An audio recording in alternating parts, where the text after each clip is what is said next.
Uh-oh, I'm in trouble. Mike Pounds.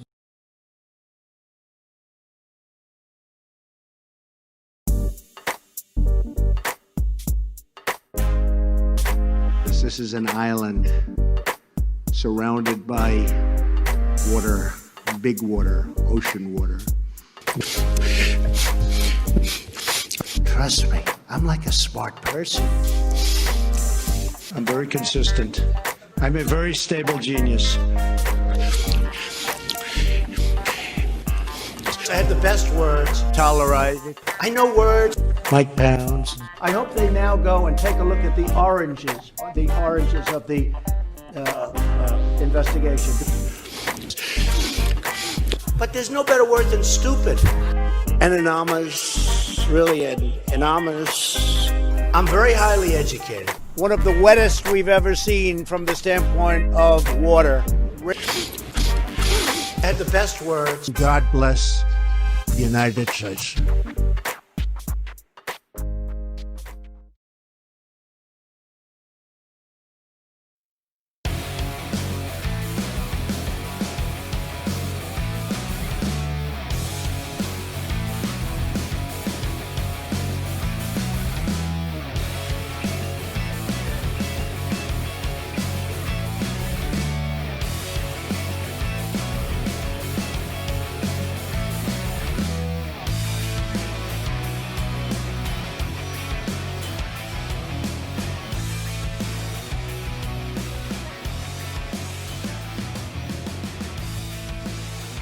On the nation, TYT Nation, Jeff Waldorf here with you. Welcome to the show.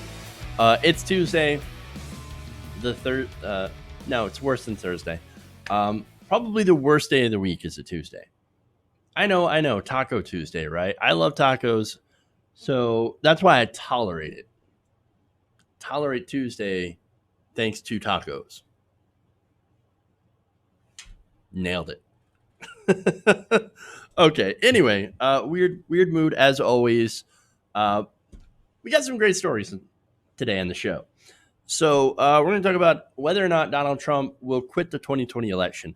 Wow. Now that is a fascinating story. I'll get to my thoughts about it, of course, but I want to give you the details as well. That'll be the first story today. We also are going to talk about, of course, Donald Trump's recent retweet that got him in a little bit of trouble, and how Republicans are defending him. Fun times. Then we've got Fox News now urging the president to wear the damn mask. I'm not kidding. That's great. And then we've got, of course, Republican pushback against stopping coronavirus. I'm not kidding. All of these are stories.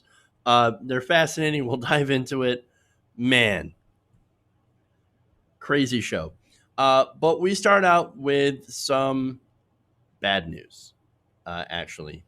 And so let me go here and kind of pull up the details on this. But it's not good. It's not good.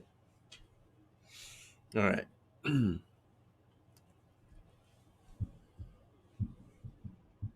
It appears that Amy McGrath has beaten Charles Booker in Kentucky. So that was, of course, the Kentucky race, the primary, the Democratic primary, to see who's going to take on Mitch McConnell. So I was really excited about this race, and it was really, really, really close. But in the end of the day, Amy McGrath barely pulls out a razor-thin win against Charles Booker, who had a recent. Basically, what happened is that early on in the race, a lot of people, of course, cast their ballots early as they can do so, right? They did a lot of early voting. And then that's when McGrath was considered to be the winner. She got all the endorsements from the establishment. And then here comes George Floyd protests. Here comes Black Lives Matter. And then here comes Charles Booker along with it, where everybody's like, oh, my God, look at this guy. He's super progressive. Black community, and he's a strong challenger, stronger challenger against Mitch McConnell. Which, look, I'll be honest, it would have been still an uphill battle to take on one of the most entrenched Republican incumbents that basically exists in Congress. Mitch McConnell's been there for decades, right? And so it would have been pretty difficult to dislodge him. But Charles Booker had a much better chance than Amy McGrath. And so, unfortunately, that chance, I mean, the possibility of beating McConnell is a lot less today. Now, look, again, it's Kentucky. Maybe I'm trying to find some silver linings here. Maybe it's like, okay, since Donald Trump is such an unpopular president, maybe there will be a decline in turnout or whatever that might give McGrath a better chance. But here's the thing, too. Like, yes, McGrath is not, I don't think is, well, I don't know. I don't know if she's as bad as McConnell, and that sucks. I'm assuming that she's slightly better than Mitch McConnell. Obviously, not on the side of Mitch McConnell on some issues, but she also said, I'm going to basically serve pro-Trump Republicans as a Democrat instead of progressives, and that sucks. I don't like that at all. Her whole pitch is, hey, I'm better at serving Republicans than a Republican. Come on, dude, really? Not good. Not good. So, no, it's disastrous. It's again, super, super, super close race.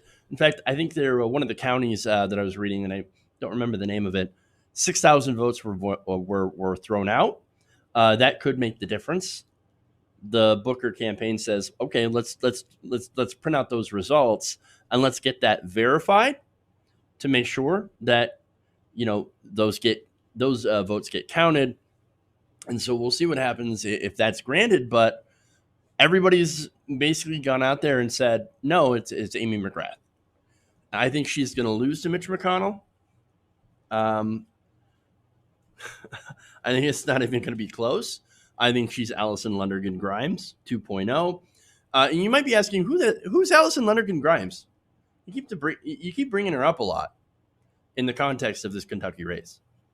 Well, that's the person that the establishment ultimately ran back in 2014, the last time Mitch McConnell was up for re-election, and she got destroyed. She got crushed. She got creamed.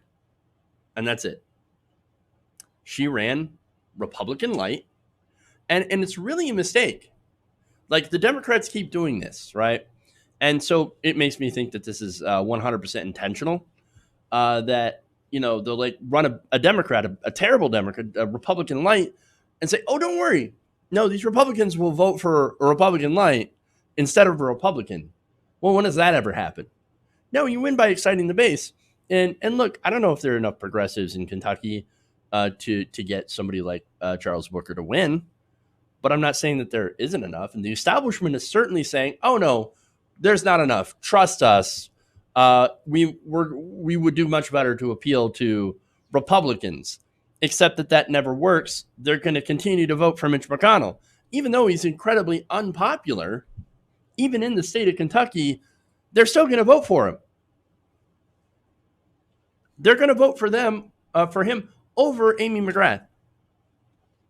Again, Allison Lundergan Grimes, same issue. The establishment, ran with her instead of Ashley Judd. Ashley Judd is somebody who was deeply progressive, and the establishment stopped her from running, crushed her. And so she didn't run. Allison Lundergan Grimes did, and then lost. And so I think, yeah, it is intentional, because who better to run against than Mitch McConnell, right? The boogeyman of Moscow Mitch, right? They raise a lot of money off these terrible incumbents, right? That they don't necessarily, I think, are serious about replacing. And so, I mean, understand, like, that's not with every single race, obviously. But when they look at Kentucky, I think when Democratic strategists look at Kentucky, they say, it's not worth it. Why not keep that terrible incumbent in office so that we can raise money off him? And we'll keep our strong seats in Illinois and in California, and maybe pick up a couple of wins in Virginia and other places. But we got to keep some of these guys around, or else, who are we going to blame for when we decide not to pass progressive policy because it would anger our donors? Again, there's, that's speculation, of course, but Amy McGrath is basically Republican. That's what she's running as, and I think that's who she is. And so we're gonna, see basically no matter what happens, a Republican taking over that seat, whether it's in blue face or red face, it's a Republican. That's the situation that we're in, unless somehow, we can prove that there is any sort of like electoral fraud, dumping of ballots or anything like that could change it into Booker's favor. And certainly if there's any election irregularities, the Booker team's going to point it out. And maybe that could lead to an upset. But so far, nothing like that, except for those 6,000 ballots are out, and Booker's already contested that. And so we'll see what happens. We'll see if that makes a difference. All right.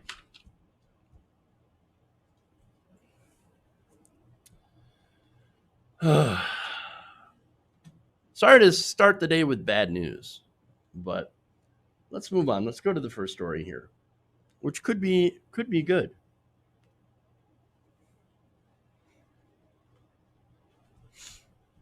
I know some of you guys are like, you find some of the best pictures. Yeah, it's not easy. Oh no, I'm kidding. Of course, it's super easy. There's tons of bad pictures of this guy. All right. Anyway.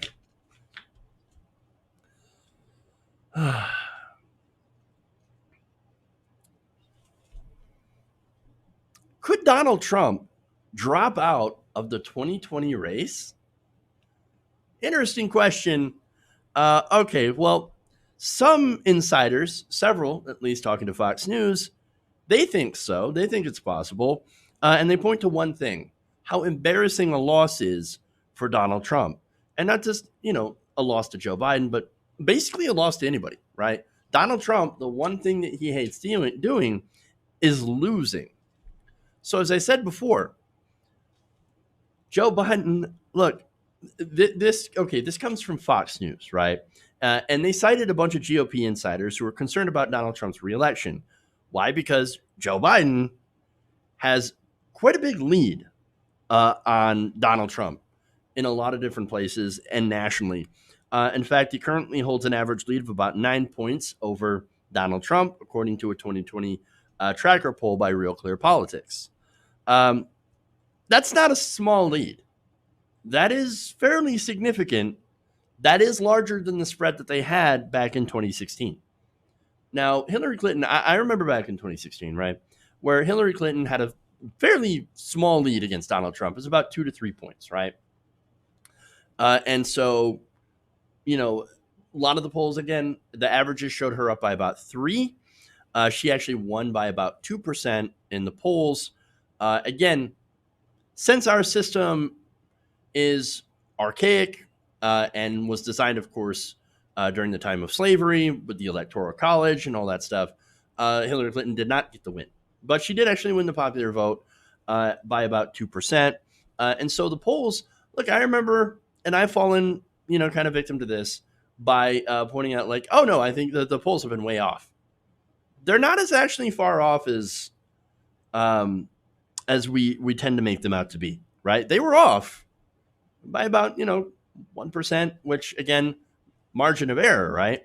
And look, swing states as well, they were off, but not as much, as I said, as people make it out to be. And so what's different in this election is that it's not as close. And that was one thing that I remember harping on back in 2016 is how close the polls are and how they shouldn't have been that close. And that was like the main takeaway is, why is it so close when you have monstrous person A versus, even more monstrous person B, I guess I should say. And so, that was the main takeaway there. This time, there's a huge difference now, especially in the swing states, where you've got Donald Trump losing in places where he shouldn't, and sometimes by large margins, and of course larger margins in the in the national polling. All right, so anyway, let me give you some examples. Right, in some of the states, in Ohio, swing state, Trump and Biden are actually in a dead heat. Okay, Biden is up by Arizona in a couple of points, North Carolina, Florida, Pennsylvania, Wisconsin, and Michigan, and Trump is up in Texas as well by about 2 points.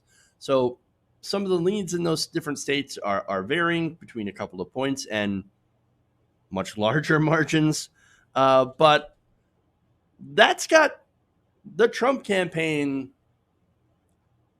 a little bit concerned. Let's just say a little bit concerned, right? So now understand caveats. Anything can change. That lead could disappear. It could narrow, depending on what happens. But what's been interesting about this election is that generally it's kind of been steady. Yes, Biden has increased his lead. It has widened because of a couple of different factors. But generally, Biden has been doing better than Donald Trump. And that lead has only gotten bigger. So it so far has continued to hold, right? And again, I mentioned a couple of different factors, and here's one of them. Donald Trump is running the same kind of election strategy against Joe Biden that he did against Hillary Clinton, right? And so that the thing is that Joe Biden is not Hillary Clinton. I don't know if you noticed that. They're not the same people. Now, understand, yes, they have similar policies, right? And so for people like me, I can look at Hillary Clinton, I can look at Joe Biden and be like, no, here's the policy differences, and here's where they're the same on policy. And generally, they're a lot alike. They're running the same kind of, policy positions, and they're not progressive, and they're more establishment, maybe a little bit of change on the outside, along the margins, along the fringes, etc. But that's for people who pay attention.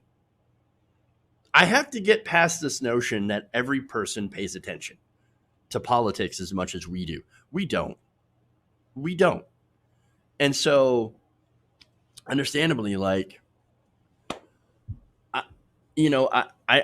have to realize that there are people out there that are not as into politics, that are outside of this bubble that we have in not only news, but independent media as well, and the people that are just, more interested in politics. So there's a lot of things that, we know that people don't.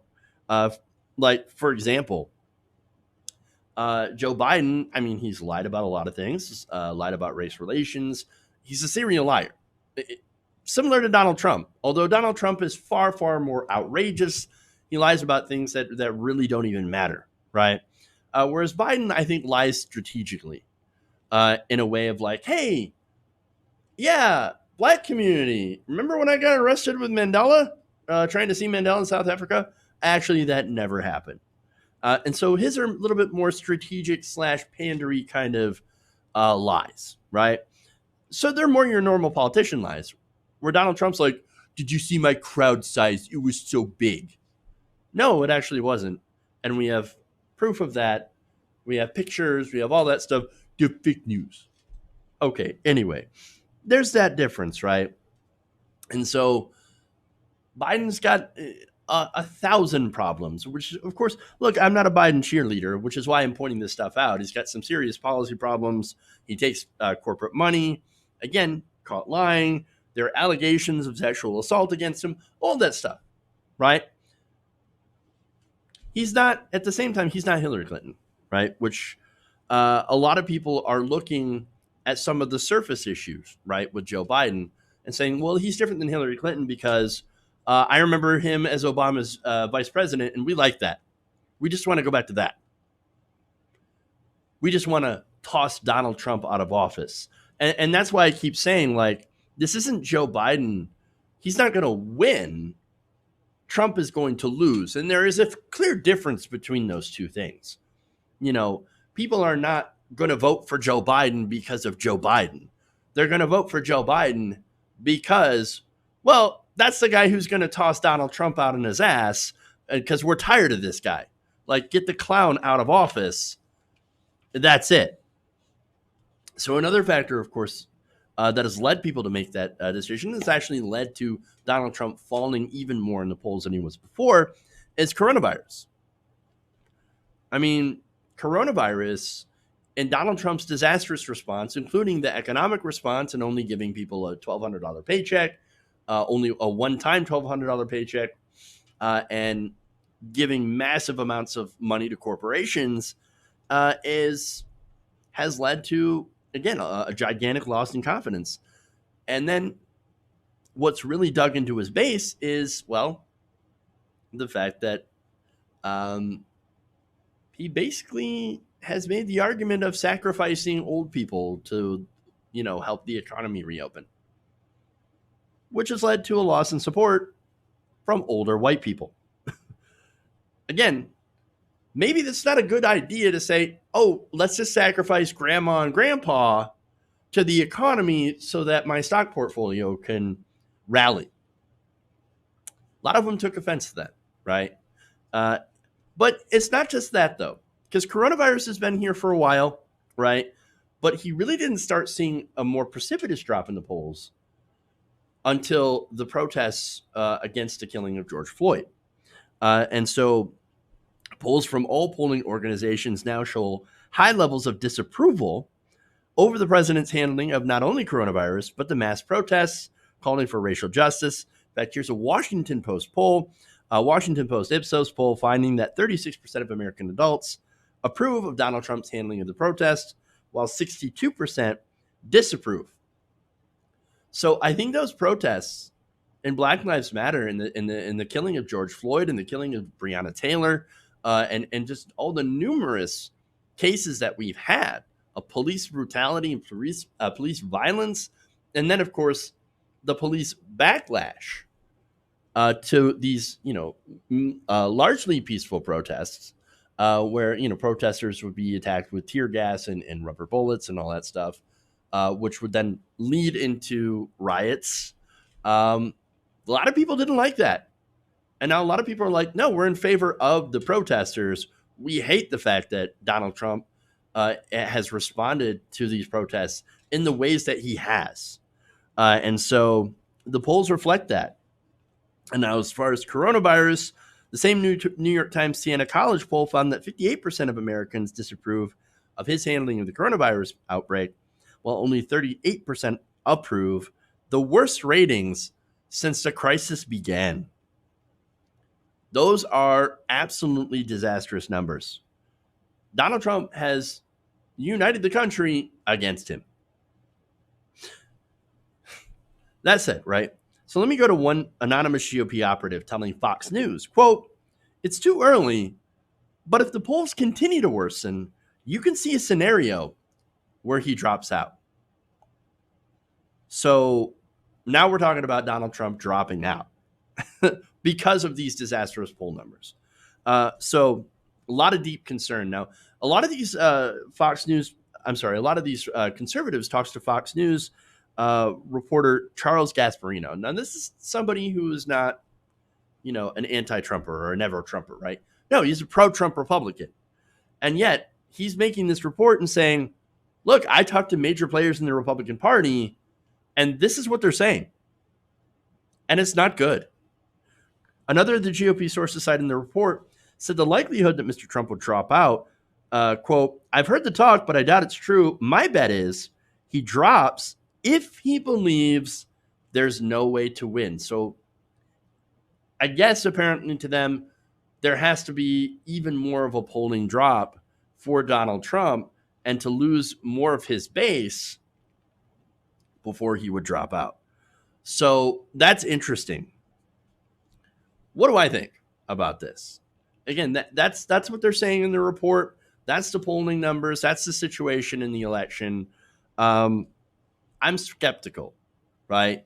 I have to approach all of this with a little bit of skepticism and to try to be more objective. Do I think that Donald Trump is going to drop out? Not definitively, no. However, given how 2020 has shaped up, it wouldn't be the craziest thing I've ever seen. right?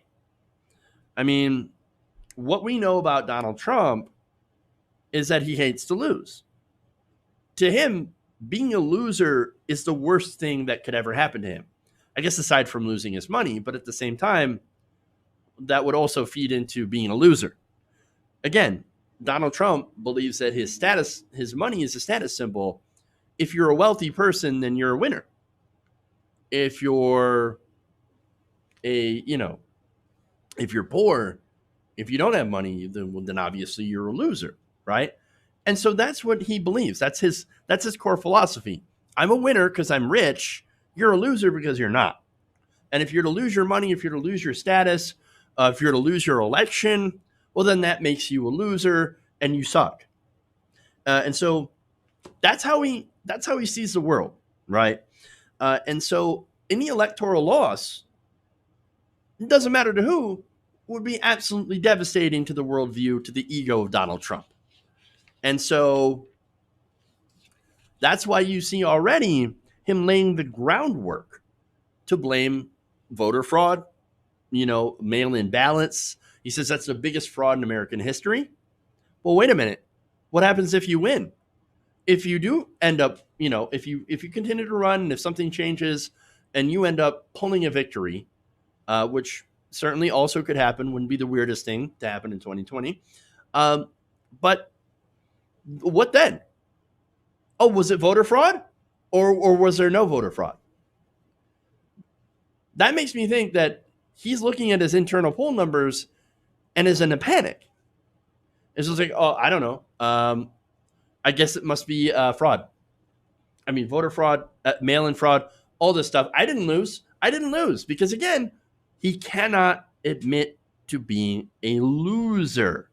And so it's almost as if he's already resigned to doing that and trying to blame it on someone else.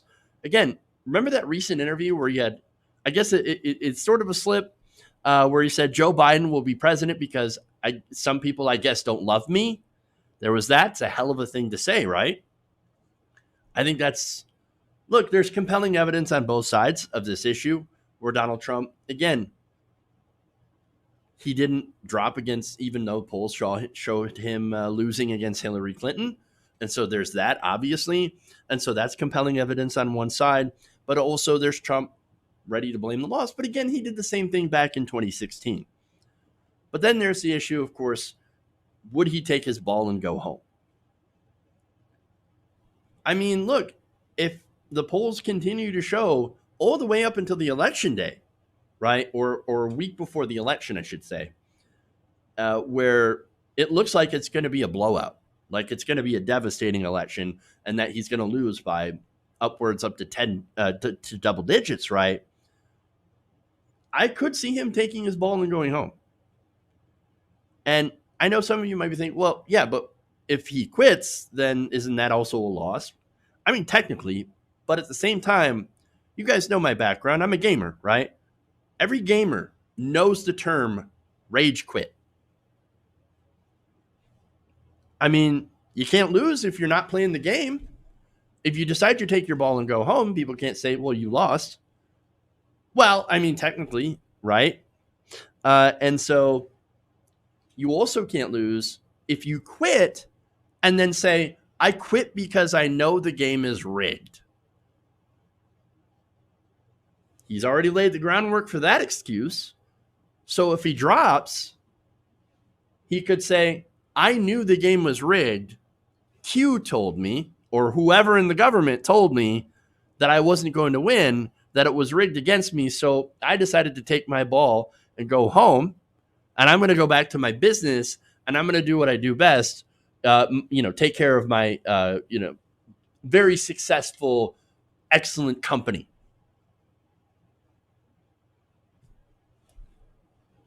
I don't know. I don't know if that'll happen. Maybe I just convinced myself that it's on the table. But, the effect that would have, by the way, if that happened on the Republican Party would be devastating. I mean, a lot of these Trump voters would probably stay home depressed. And you could end up seeing a landslide like we've never seen before. I don't know. Speculation. All just all of this is speculation, right? But I think the fact is that we do see that Donald Trump is in danger of losing his reelection. And of course, just like with Hillary Clinton, his campaign is going to die a death of 1,000 cuts. And a lot of them are going to be self-inflicted. Donald Trump knows this. And so let me get to my favorite quote from this article, from this story, right? I love this. One of them described Trump's mood over his dismal election chances. You know what that word is? Fragile. Fragile. So good. I think we'll end on that. I love it. Very fragile.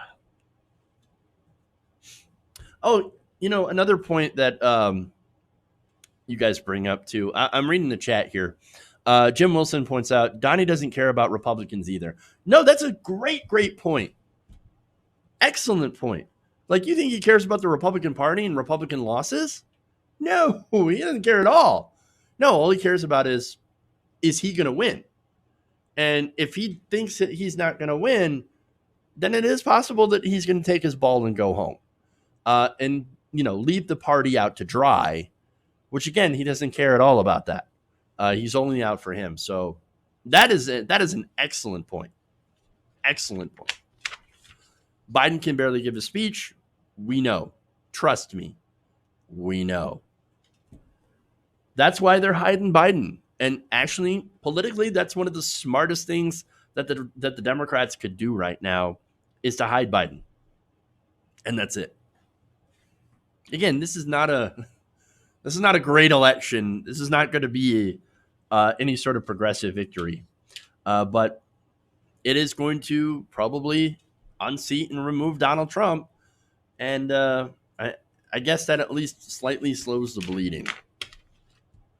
Okay, anyway. Let's move on. More stories. I spent a while on that one.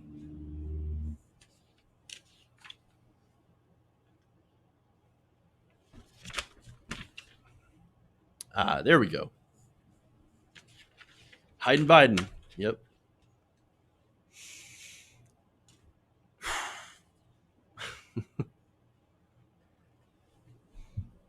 So White House aides were in a bit of a panic on Sunday after Donald Trump retweeted a video featuring a man yelling "white power" at a group of protesters in Florida. So this actually happened at a retirement community. And so, I mean, it's the Villages, and apparently there's some a civil war going on in the Villages right now between the pro-Trump retirees and the anti-Trump retirees. And it's a fairly large community. Fascinating. So now, two unidentified White House officials told NBC News that the video had remained on President Trump's Twitter feed for more than 3 hours, and he could not be reached, which set off what they called a 5-alarm fire among aides to get a hold of the commander-in-chief. Only in the Trump administration do we have things regularly called 5-alarm fires. And where aides, it seems like every single day, are running around in a panic trying to undo something stupid that the president has done. I couldn't imagine that kind of work environment, but I would assume that people would want hazard pay. Just saying. Additionally, aides were unable to reach, initially, Deputy Chief of Staff Dan Scavino in an effort to delete the post. So where was Trump during all this? Trump was reportedly at his Virginia golf club and decided to put his phone down. Oh, that's great.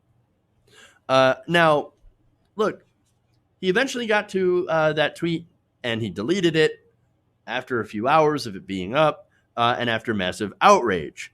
But it had been up for quite some time. So that led to the defenses, right? So first, let's go to White House Press Secretary Kayleigh McEnany, right? So now she told Fox and Friends on Monday, quote, "The president did not hear that phrase in the portion of the video. And when it was signaled to him that this was in there, he took that tweet down. Okay, so hey man, look, the president, he retweeted something, a video, without listening to it or watching it. How can you really fault him for that? I mean, he took it down. Now, Ben Shapiro also weighed in. He's going to take that a step further, but generally go with the same defense in this next video. Take a look. Now, I think what actually happened here is the same thing that happens to a lot of people on Twitter. When you're bored, you just start retweeting things. And when you retweet things, you don't always watch the video all the way to the end. And President Trump, as we know, has the attention span of a gnat. Right? The president of the United States is, I mean, he literally will not read presidential briefings that are put on his desk. They have to put them in bullet point form, and then he doesn't even read those. He'll ask for those to be shortened. Okay, the man is not famous for sitting there and reading tomes of Winston Churchill. Right? So when it comes to watching videos online, my guess is he saw a person driving past with a Trump sign, and then he just retweeted it. Right? That is the most likely explanation. Does anyone really think that President Trump, even the people who think that, wow, he's a racist dummy and all that, even those people, do you think that he really would intentionally retweet a video in which somebody is shouting white power, which is what happens in this video? Like, are there a lot of people who think that would be like just out of simple self-preservation? If he had actually known what was in the video, you think he would have tweeted it? Or is it more likely that, like everybody else, the sound was off on his computer, he sees a person yelling with a Trump 2020 sticker on the front of the golf cart. Trump loves everybody who loves him, and this is a simple fact of the matter, and so he retweets it. Look, okay, so Ben Shapiro, interestingly enough, does raise a couple of interesting points that I would consider if it were anyone else but Donald Trump. So, I mean, again, I know he talks really fast, so it's like what? Okay, I didn't catch that. What was it? Let's go back. But no, his entire defense is, well, I mean, Donald Trump's stupid, so he doesn't think ahead of time, and he retweets things without watching them because he has no attention span. Well, congratulations, that's stellar defense, Ben. Stellar, right? Lazy idiot that doesn't pay attention to what he's retweeting or tweeting, and that's supposed to make us feel better. Awesome. Nailed it, Ben. Look, Ben Shapiro leaves one important thing out, though, in his defense, right? And that goes to his last question. Does anybody really think that he would do something like that? Somebody who, just based on like what the consequences would be for retweeting a video of somebody yelling white power, right? Yeah, most people wouldn't, because most people think about consequences. Donald Trump is an idiot, and he doesn't think about consequences. Anybody who knows Trump, and again, Ben Shapiro even points out, like, yes, he has no attention span. He's not sitting there reading tomes of of anybody, basically, because he doesn't read.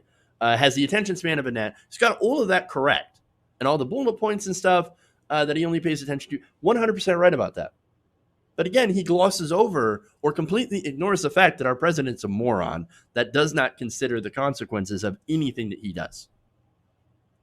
Kind of an important point that you missed there, Ben.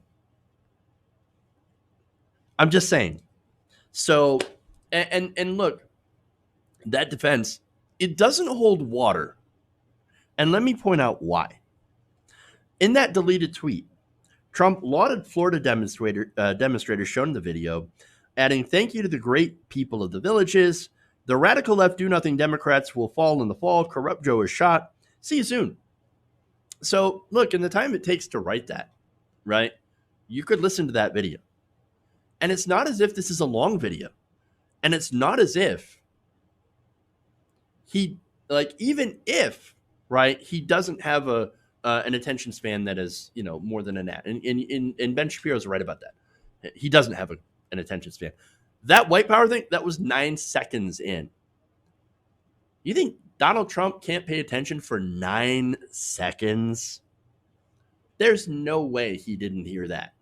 There's no way. No. What's most likely is, yes, he saw the person. He was like, ooh, someone with golf cart that likes me. I like me. I love me. I love me too. Oh, white power, who cares? Like, it's just something that it didn't register to him, right? And I know you think, wait, is that like a defense? No, it's a terrible defense, right? But the things don't register to him because he's stupid and he doesn't understand the consequences. And I don't think he's a white supremacist or really like a white nationalist. No, what he is an old school racist.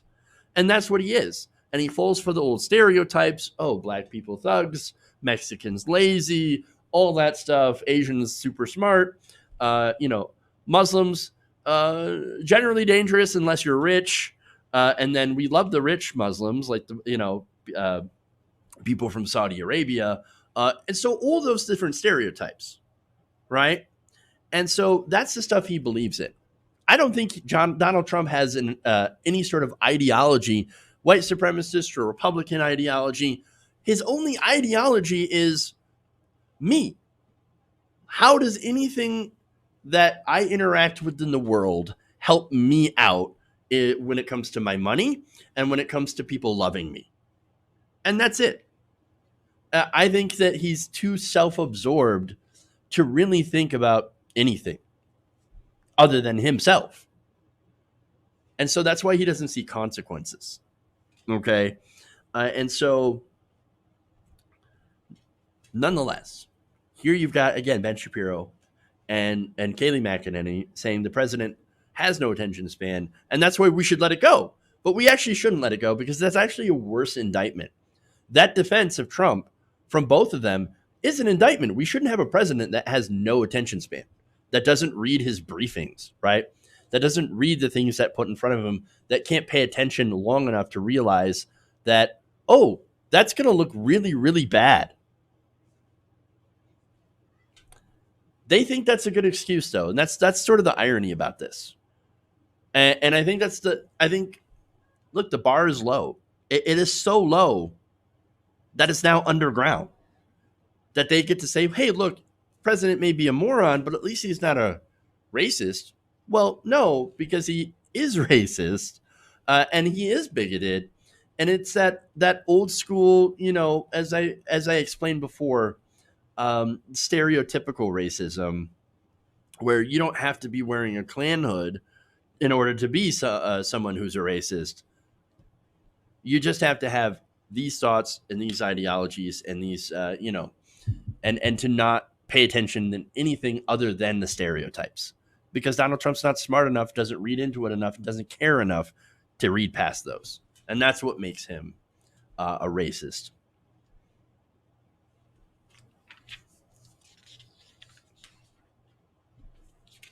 That went a little longer than I wanted it to, but yeah, red pill. I can't believe that it's. Oh, I'm sorry. He says Shapiro's argument is that Trump isn't racist. He's just a stupid idiot. Basically, yes. Whereas I believe that it's both. He is both racist and dumb. All right, we got more.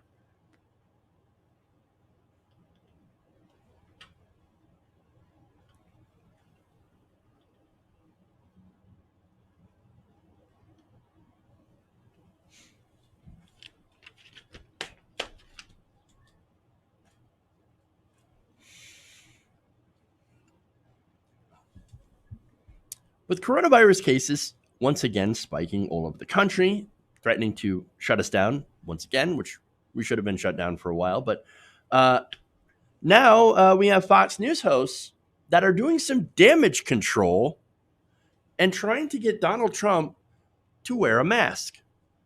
Take a look. People are saying, I wish the president would put on a mask every once in a while, just because it would make him look as if he's taking it seriously and is listening to the CDC, because they've made it very clear, and I know he's tested all the time.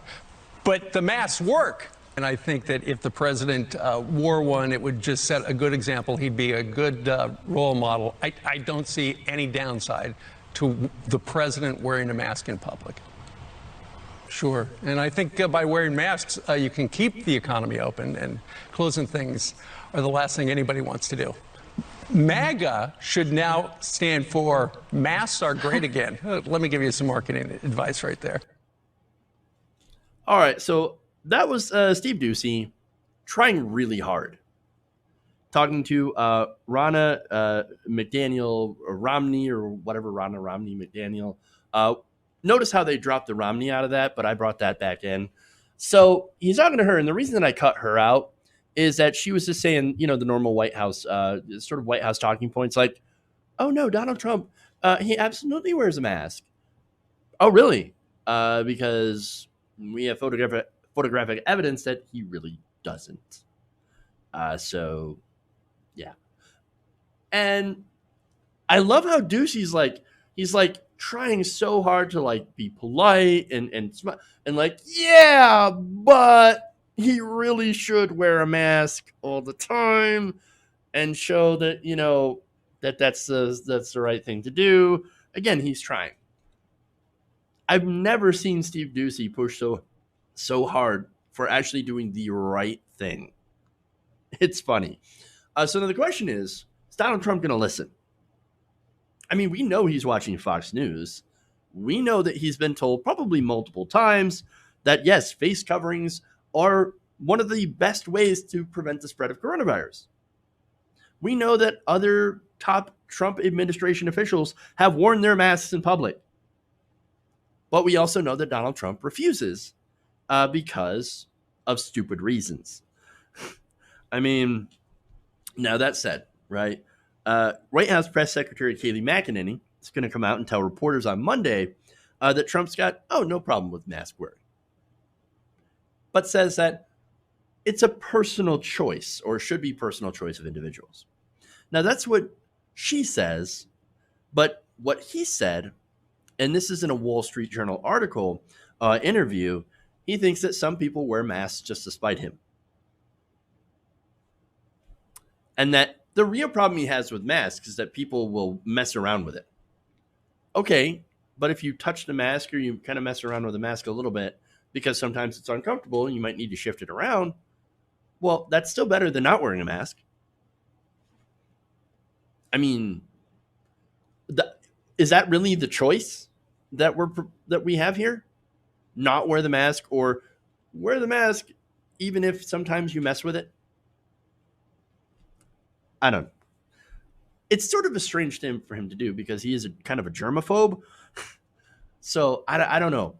Now, Doocy, of course, he's not the only one that's trying to get President Trump to start thinking about wearing masks. I'm going to go to Sean Hannity. Look, anecdotally, I was in the epicenter of this. I went to my grocery store every week. Guess what? They wore masks. Nobody at my grocery store, thank God, got coronavirus. I think they work. And I said, especially if I wear a mask and it opens up baseball, concerts, NFL football, I'd rather wear the mask and go to the game to protect grandma, grandpa, mom, and dad, and watch the ball game. Hey, man, yeah, masks, they work. I'd rather wear one to protect grandma and grandpa. That's Sean Hannity. Great. What's funny is that not long ago, conservatives on Fox, like Brit Hume, for example, were making fun of people wearing masks. Now, to be fair, Sean Hannity last month had actually come out in favor of wearing masks. And so that's good. I mean, again, he's a couple months late, but ever since the end of May, he's been like, hey, look, you should probably wear a mask. And so here he is again saying we should wear masks. Now, going back, though, before that, you had a lot of conservatives that were saying, hey, we should sacrifice grandma and grandpa to the economy so that we can open up. Well, I guess I finally realized, oh, yeah, no, I mean, we want to open up. And look, I agree. I would love to open up, but we've got to get control of these coronavirus numbers. So in order to do so, got to wear a mask. Now, Sean Hannity is saying, yeah, we should probably get a hold of this coronavirus thing by wearing masks so that we can open up. What have you been saying for months? I mean, look, I've been warning for a very long time on the show, since this pandemic thing started, that, hey, why don't we, wear masks? Why don't we do the social distancing? Why don't we lock down for a while until we get a hold of ourselves, until we, make sure to reduce the numbers, do the contact tracing, all that stuff. And if we don't, then we're going to end up hurting ourselves in the long run. And now look what happened. We're hurting ourselves in the long run. So what we have is gigantic spikes in the places that have opened up because people have ignored the requirements to wear a mask and have ignored physical distancing of 6 feet. And it's because these people don't care. And they might look at Donald Trump and think, well, if he's not going to wear a mask, if the president of the United States is not going to wear a mask, why should I wear a mask? And so the most frustrating thing, though, about this is, again, we warn them, wear a mask. Wear a mask.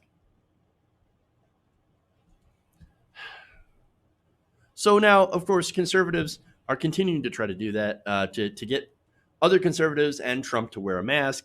In fact, Dick Cheney, right? Dick Cheney comes out and says, wear a mask. Look, I always thought he wore a mask, that breathing Vader apparatus. Oh, wait, no, that actually is Darth Vader. Sorry, I get them confused sometimes. But anyway, I know I shouldn't get them confused because at least Vader had redemption, whereas Dick Cheney, no redemption. Now, there's more Republicans. This is Senate Majority Leader Mitch McConnell saying we must have no stigma, none about wearing masks when we leave our homes and come near other people. Wearing simple face coverings is not about protecting ourselves. It is about protecting everyone we encounter. Again, he's right, and that's the rub. Conservative voters, they don't care about other people. That's why they're not wearing the masks. They're like, protect other people? Oh, who cares? No, I don't really care about protecting other people. I don't want to be inconvenienced in the slightest by having to wear a mask. They only care about their freedom, right? Not only that, but they justify this with all this sort of fake news and misinformation, the things like, ridiculous videos, YouTube videos that are like, oh no, this is not a pandemic, it's a plandemic, and it's not real, and it's something about 5G towers and all that stuff. No, it's all ridiculous. It's garbage. It's debunked by doctors and experts. But again, these people don't care. But what they do care is about Daddy Trump, right? And so I'm not saying that if Trump were to put on a mask and say masks are great, that all of those same people are going to fall in line. No, but if you get most of them to do so, well, at least that's going to help. And I don't understand how Donald Trump has missed this gigantic marketing opportunity. Put MAGA on masks. Again, it shouldn't take a genius like Steve Doocy, and I say that ironically, to come up and say, hey, I got a marketing idea. Why not put masks are great again on your mask? MAGA. Yeah, I think we thought of that like 2 months ago. Little late to the party. But maybe it would help. Branding. Wear a MAGA mask and they'll fall all over themselves to buy one from your campaign. I don't understand how they did not think of that whatsoever. But again, it goes back to Donald Trump and the fact that he thinks that people are literally wearing masks to spite him and that only weak people wear masks, right? And that you're not strong unless you're willing to die for the economy without a mask. Ridiculous. Absolutely ridiculous. Now, let me get one more quote here from Lamar Alexander, right? So now, Lamar Alexander is the Senate Health Committee chairman, and he points out the problem is that it's political. Quote, unfortunately, the simple life-saving practice has become part of a political debate that says if you're for Trump, you don't wear a mask. If you're against Trump, you do. That is why I've suggested the president should occasionally wear a mask, even though there are not many occasions when it is necessary for him to do so. The president has millions of admirers. They would follow his lead. Well, again, I don't know how much of an effect it's going to have, but if you were to do so, that would at least be a good thing. If you can get some of these people to wear a mask. But that's, of course, no guarantee. that Donald Trump is going to do it, because if there is no immediate benefit for Donald Trump, then it's very likely he's not even going to consider it. All right. One more quick story, coronavirus related again, and then we will end the show on that note.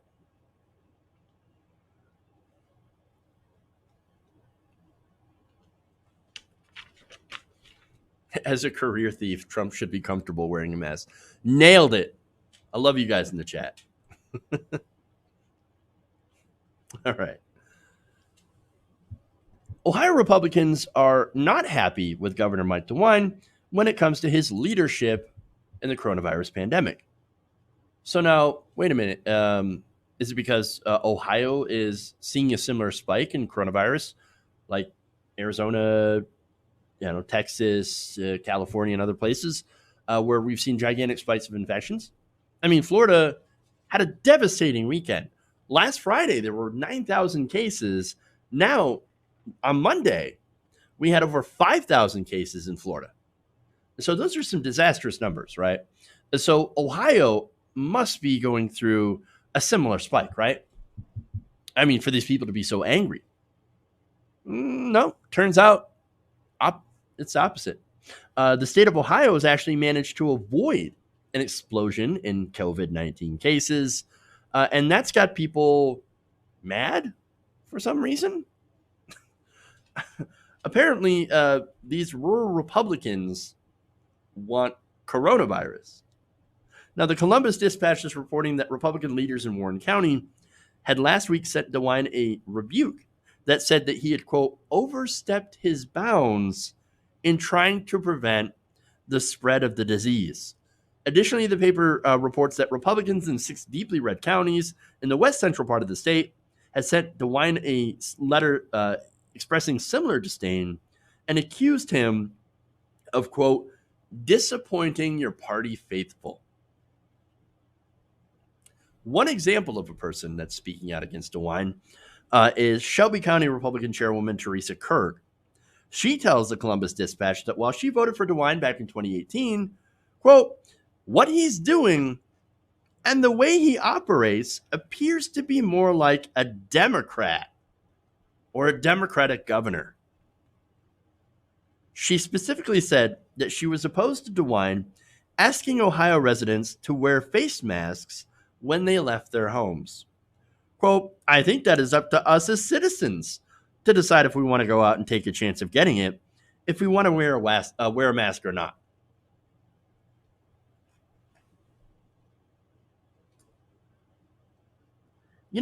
Look, I know the conservative argument is, well, we're not children. You shouldn't have to tell us what to do. Well, okay, if you're not children, then stop acting like children and wear the goddamn mask. I mean, that's the thing, right? The people that are making the arguments that, hey, we should have a choice to wear a mask are, the only people making those arguments are the ones that don't want to wear the mask. Everybody else is like, yeah, we should have a choice, and I choose to wear the mask to keep everyone and myself safe. So that's why I'm not really arguing against this. But the people that are arguing against it only do so because they don't want to wear the freaking mask. And besides, that person, Kurg, is 100% wrong. It's not just about you. The mask doesn't just protect you. It protects people from you. If you're an asymptomatic carrier, which I read up to 40% of people could not experience symptoms and still able to spread the virus. I mean, come on, dude, really? Instead of saying, and this is amazing, right? Instead of saying, hey, wow, it's so great that us residents in Ohio don't have to deal with these gigantic spikes in places like Arizona, Florida, Texas, and yes, even the liberal state of California. I mean, they could be conservatives, why are you not dunking on California right now? Like, you could be like, ha ha, we in Ohio, we're kicking your ass, California, and we're all conservatives here. What are you guys doing wrong, huh? Well, instead, these conservatives are angry that they're not getting coronavirus. I mean, it's just ridiculous. Well, I don't know. It's my right. It's my right to go and get coronavirus, take up needed hospital space and ICU beds, and waste money on a ventilator and probably die. Freedom. It's called freedom. America. Jesus Christ. I wish people would understand that this virus doesn't just affect them, right? And that going and contracting this virus doesn't just affect them. They'll bring it home to their family. They'll bring it home to grandma and grandpa, right? They'll bring it to their friends. They'll bring it to anybody they haven't contact with. They don't understand how virulent this really is, how much more, easily it spreads and how deadly it is. I mean, look, they always make this comparison to the flu, right? So let me give you some numbers. According to global numbers. And so this takes into effect the rather low, right, death rates in European countries and the rather high death rate that we have here in America. On average, they look at the flu, right, which kills about 1% of people who get it, right? And again, those are global numbers. Coronavirus has killed 3.4% of those that we know had contracted it. And of course, what we're doing or what we're not doing here in America is not doing enough testing, right? We still are lagging behind tests, despite what the Trump administration is saying. We don't do enough testing. And so we don't necessarily know how many people have it. It could be a lot more than already the 2.5 million people who have it here in America. So that would, of course, look. I know the testing and the numbers of people who have it change, but you know what? You can't change the death rate, right? And that's really what matters. And right now, again, globally, it's killed about 3.4% of those who contract it. And then in America, I think it's going to be likely higher because what we have is a healthcare system that is not single payer. We have a healthcare system that is profit-based, profit-focused. And so that's not even taking into account right now the rising number of coronavirus cases and deaths. We have 126,000 deaths here in America, and the numbers of infected people are again rising. We really didn't even flatten the curve. What we did is we plateaued, and then now it's starting to spike even more. And the reason is it's because of people who don't want to wear their masks. They're not going to wear their masks, and they're not physically distancing themselves, and they're going out and partying. They're going to the bars. They don't care. All they look at is efforts to fight COVID-19 as stomping on their freedom. In reality, they're being selfish. And you know what? They're actually stomping on our freedom to be able to beat this virus and to go back to some semblance of normal. We're going to have to go and lock down again in certain areas. Again, bars are being closed in areas. What happened to freedom? No, you guys could have still went to the bars, but wore your masks and socially, physically distanced, and those bars would have still been open. You guys screwed it up. You screwed it up. And now you're making it so that all of us are going to continue to suffer. And not just, by the way, not being able to go out to our favorite restaurants, which are all closed or are going to close because of more coronavirus cases, but you're also hurting the economy in the long term. Everything that you say that you're against, you are actively doing by not being responsible, by being deeply irresponsible. And I absolutely hate it. And look, you know why everybody's doing better than we are in America?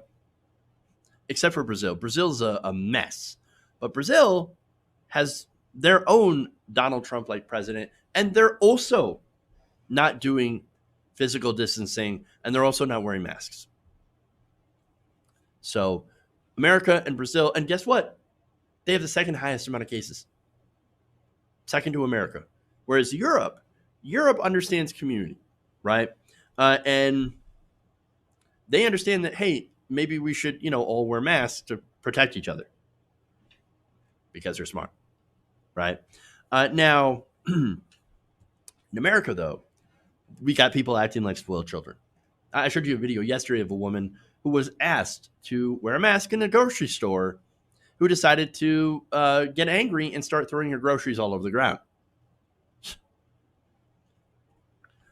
Children, right? They think the world revolves around them and that we don't have the right to ask that they be temporarily inconvenienced by wearing a face covering out in public. It's not like we're asking for too much.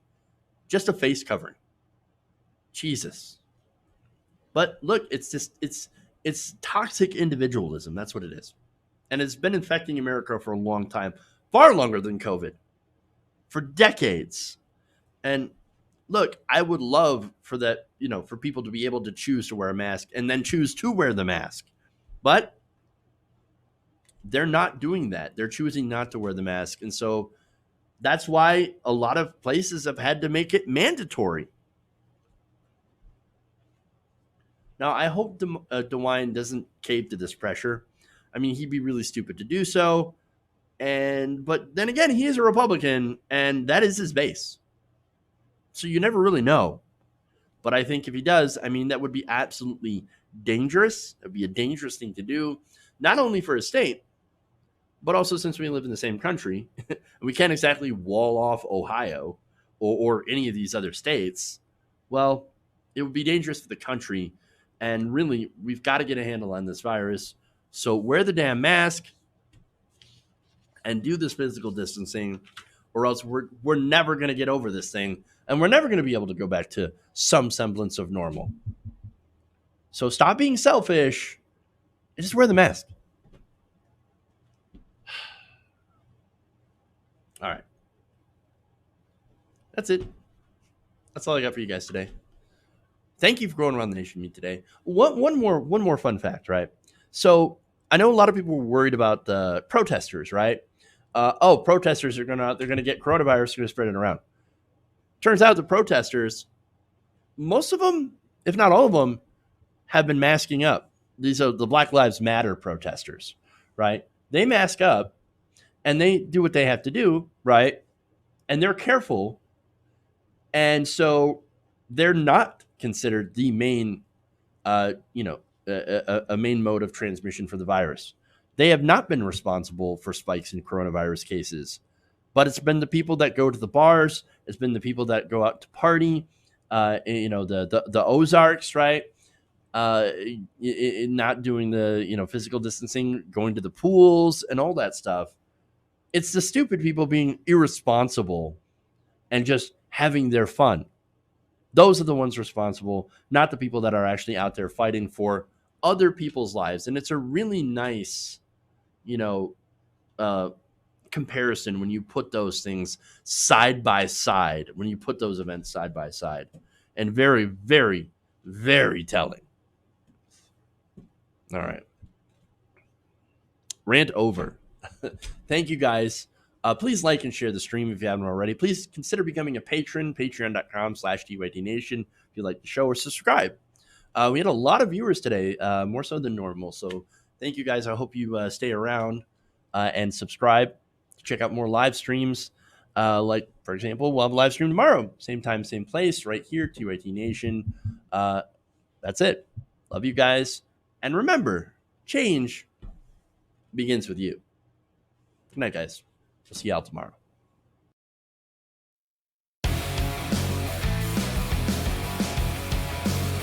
Mike Pounds. Please clap. Why? You're getting nervous, man.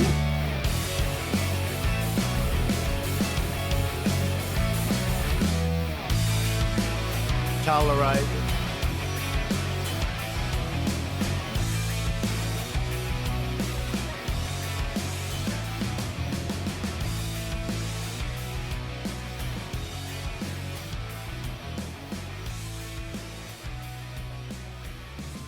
You're kicking me out the door. You're kicking me out the door.